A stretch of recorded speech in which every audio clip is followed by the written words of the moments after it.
Hey, what's going on, y'all? Knowledge 2 on point here. Knowledge speaks the truth. Whatever page I'm posting this shit on. But this is a video.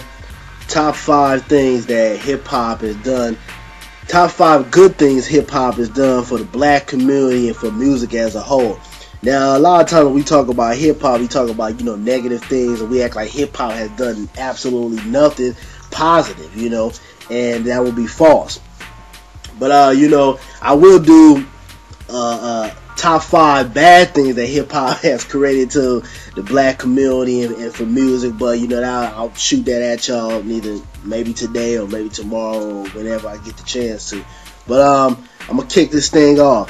Number 5, it created a different form of soul music.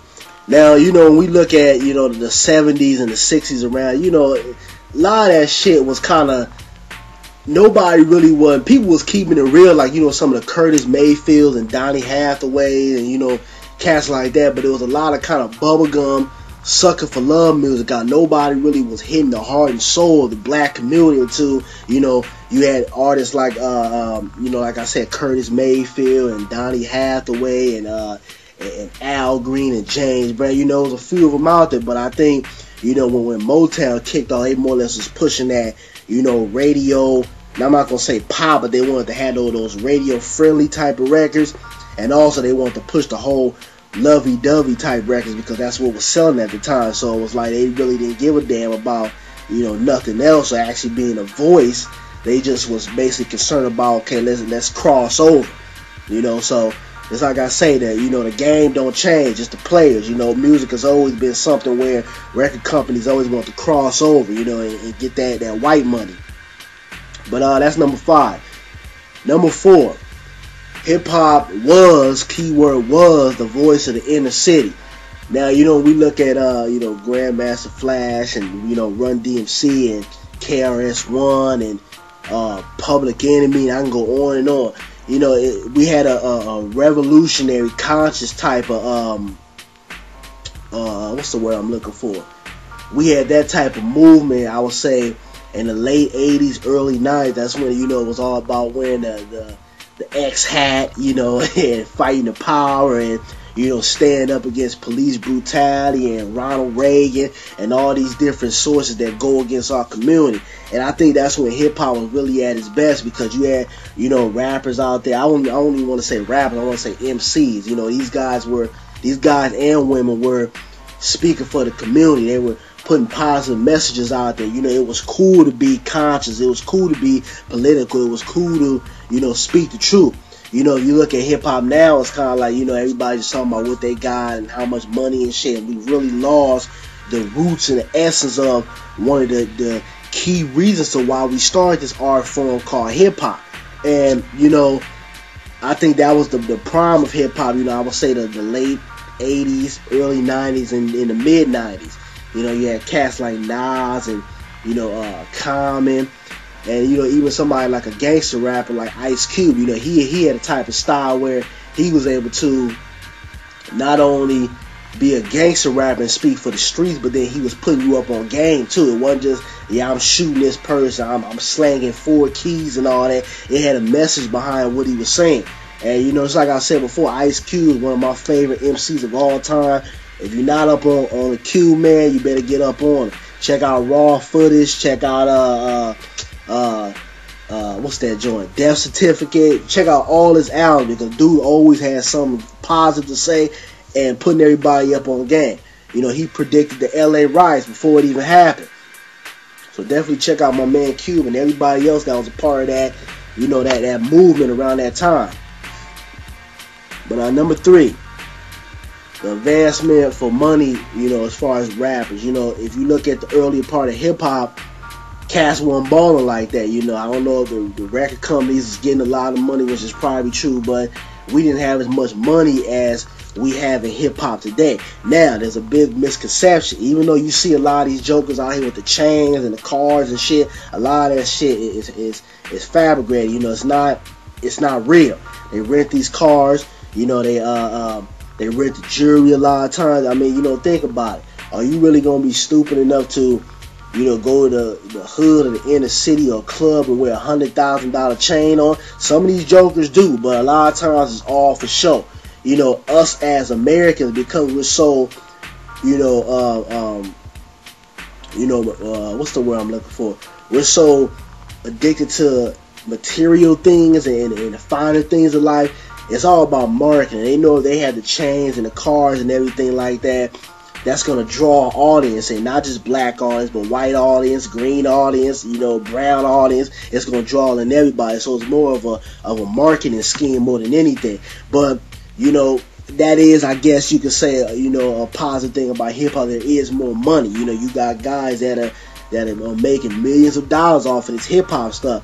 Whereas, back in the early 90s, cats weren't making money like that. You was lucky to even get, 800,000. Now you got guys who are getting $1 million, right out the socket.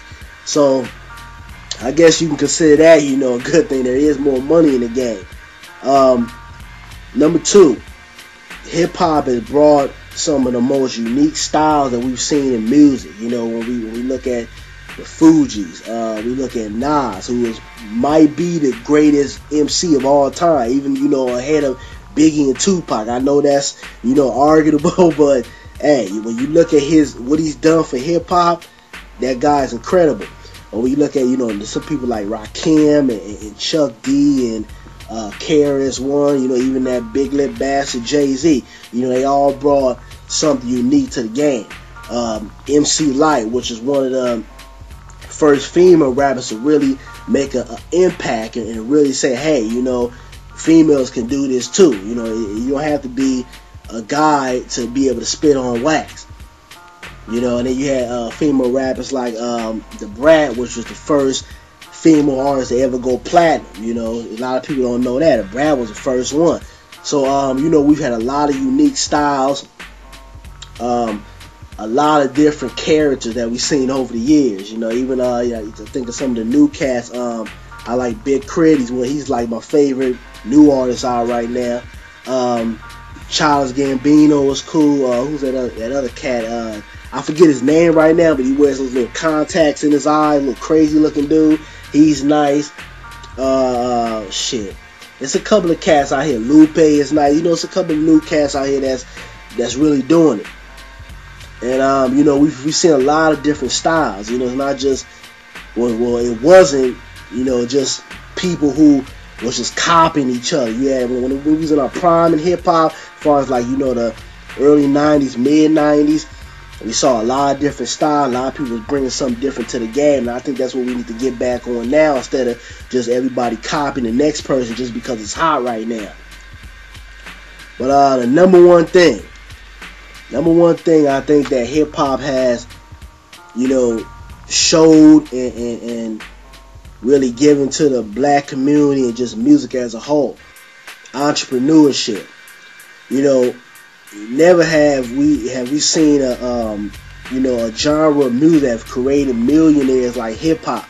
You got cats that have come home from doing a 10-year bid, or just got home from murking somebody, and they'll come home and get a deal, get a clothing line, got shoes out, on their own studio, got their own record label, and it really shows to the inner city kids like, hey, entrepreneurship is good, controlling your dollar and putting your dollar into something that is going to profit you and maybe create some type of wealth here in America.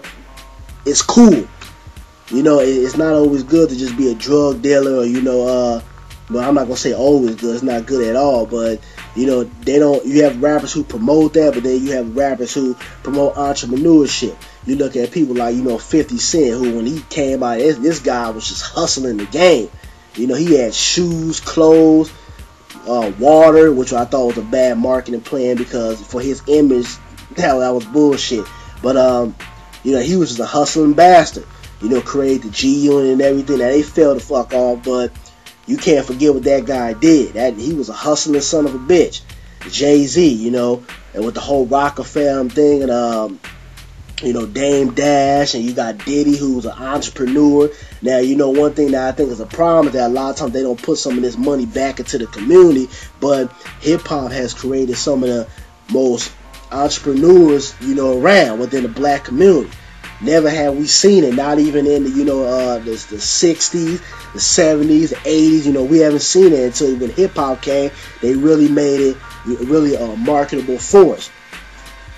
But that's it. Top 5 things that hip hop have contributed that's good to the black community, to music as a whole.